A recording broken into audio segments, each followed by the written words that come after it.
Hello everyone, welcome to another video on the Craft of the Draft channel. Thanks for tuning in. Today we're going to audit the best small forwards in the 2024 AFL Draft. So the players we're going to be looking at are Isaac Kako, Ollie Hannaford, Taj Hotton, Joe Berry, Jasper Alger and Malakai Champion from WA, and we're going to break them down based on the skills that are most important as we see them in modern footy. So those skills are the following: speed, pressure, ball use, goal sense, scoreboard impact, marking, athleticism, and cleanliness. They're very important for small forwards in the modern game. We'll start with Isaac Kako, the Essendon NGA prospect. He's one who rates really highly for me in terms of his marking and his speed. We probably haven't seen pressure as much from him this year. That's an area that he'll really want to strengthen up because Essendon do need pressure inside 50, but he's very, very clean. His scoreboard impact is quite strong, and it's hard to fault him in any other category, which is why he's being talked about as a top 15 to 20 prospect, certainly if it were an open draft. Yeah, for sure. That speed, the goal sense, that scoreboard impact.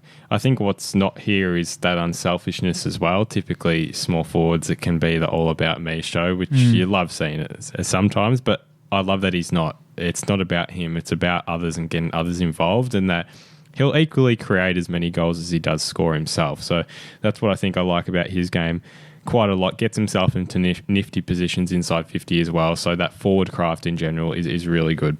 Another that's seen in that top 20 category and discussion is Joe Berry from the Murray Bushrangers, a meteoric rise for him this year. Again, an area I had to mark him down was pressure. We just probably haven't seen it as much this year. I think he's sneakily strong above his head. I think his work rate is really strong as well. He's got clean hands below his knees, and yeah, he hits the scoreboard so frequently. We particularly saw that in the first half of the season. Yeah, we did, and it's his ability to work up the ground as well, that his endurance probably stacks up better compared to a few others here, and probably similar to one other player we'll talk about, but his ball use is clean, and his ability to find options inside 50, become a marking option himself, and understand the way that transition's working. Now, a lot of times he'll find quite easy goals, which can always be, it can be a positive and a negative, because you can look at a player and say, well, how are they going to get their goals at AFL level? But I think he does it due to his footy IQ and that ability to read the play ahead of him and get himself in good spots. So he's a different type to Kako in that sense, where I think you like him a bit further up the ground as well in what he can provide at stoppage, but he also understands his forward craft really well. I think Taj Hotton's another one in a similar category in terms of being able to provide a little bit at stoppage. He's the best athletically of this lot. I think that's pretty clear and pretty consensually seen as that way as well. His goal sense is quite strong, and he's able to take an overhead mark using that vertical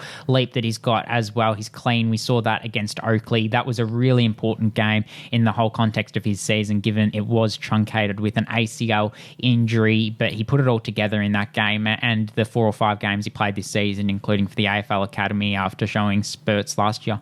The athleticism is unbelievable. How many times did he nearly take mark of the year on the same pocket of RSCA park? It always seemed like, he's unbelievable in that sense, but he's quick and evasive as well. So he's agile and produces probably the best efforts inside the centre stoppages and inside the midfield compared to the rest on this list. So finds the scoreboard as well. He was inaccurate at times, but I feel like he cleaned that up quite a bit and was able to have that breakout game, like you said. So in terms of a player that you can rely on to play both roles at a really high level, so not just a hybrid, genuinely could play as midfielder, genuinely could play as a forward type, I think he ticks those boxes the best. Yeah, and arguably has a little bit of that medium forward about him with how good he is overhead. Another one who's like that is Jasper Alger. So I think his marking is probably the best of this lot. Yeah, you've got the players that are good overhead with their vertical leap, but he's got the ability to actually hold a contested mark when there's players around him. He can pull it down. That really stands out.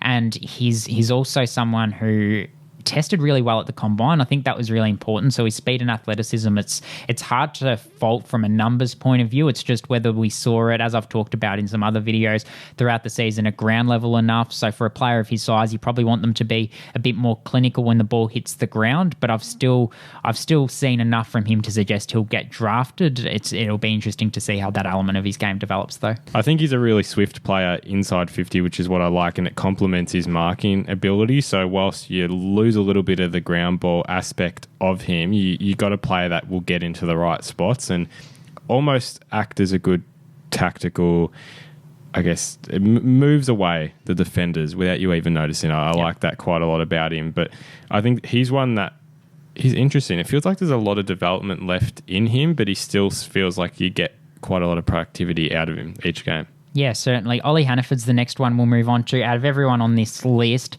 pressure is the one that he's strongest at. He's able to run down. His dad's from a rugby background, was lucky enough to chat to him at his home club, Sandhurst in Bendigo. So check that out on our channel if you want a bit more information about his story. But he's got sneaky athleticism as well. His speed is quite strong. People don't realise that. You wouldn't think it looking at him, but he always tests quite well with his speed, and you see it when he is trying to chase down. And he's also very good at hitting the scoreboard. We saw him kick a few bags of 4+ goals throughout the year, and you're always comfortable with him when the ball's in his hand, sort of 50 to 60 metres out. So the ball use is quite strong. So he's a lot more balanced than you'd probably think for a player who hadn't played much forward before this year, and certainly has had that productive year that he needed. The argument with him is he's probably a utility out of everyone. Yep. Like he could play anywhere. I think his best footy was played in that small forward role, though. He built it really well after that championships. Had those 5 and 6 goal games, and what's different to him compared to those other small forwards, like they were from really good marks and terrific kicks. Like some of those goals, those set shots he kicked were 40 metres out on really tight angles, 50 metres out. So he backs himself. It's that pressure, like you said. He understands where he needs to be to make an impact. And it's a lot of his off-ball things as well, compared to the other forwards in this category where a lot of their better work comes with the ball in hand. I think a lot of his better work at times can come without the ball, and the things he does to him, put on pressure and make a difference around stoppage. So he's definitely could play anywhere at the next level, really. Yeah, and I think he settles as that Bo McCreary type of small forward. We'll see how that plays out. The last one on this list is Malakai Champion. If you're to isolate speed from the rest of the athletic components, I think Malakai Champion probably stands out from the pack here. My question marks lie around his pressure, his ability to get up the ground, and whether we've seen enough of his marking and ball use in a sustained enough period. I think he can float in and out of games a little bit, which is a concern, but he's obviously played at senior level and is stacked up there and has that ability to hit the scoreboard or at least set up goals when the ball is in his hands. Yeah, we've had this discussion before, and I agree in terms of he's got that speed that's electric. I've watched him at Subiaco senior level, and I do think he does push up the ground quite well. I don't think that's a negative in his game, and especially at senior level where you're expecting to see a lot less of it.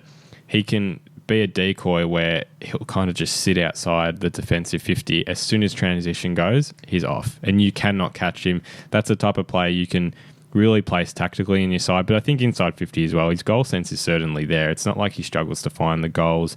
I think there's still a lot to build on. His endurance is quite poor, so you won't see quite a lot of productivity in terms of touches. It will be max maybe 12 in a game, so limited impact in terms of touches, but I still think you're getting 2 goals out of him a game, which when you look at a small forward, you're ticking that every game. There's not too many small forwards in the game where you're criticising them for not kicking more than 2 goals a game. So I do think he has the attributes at the next level, but he probably falls quite behind in terms of versatility and what you can do with him, I guess, in terms of flexibility at the next level in positions and those type of things.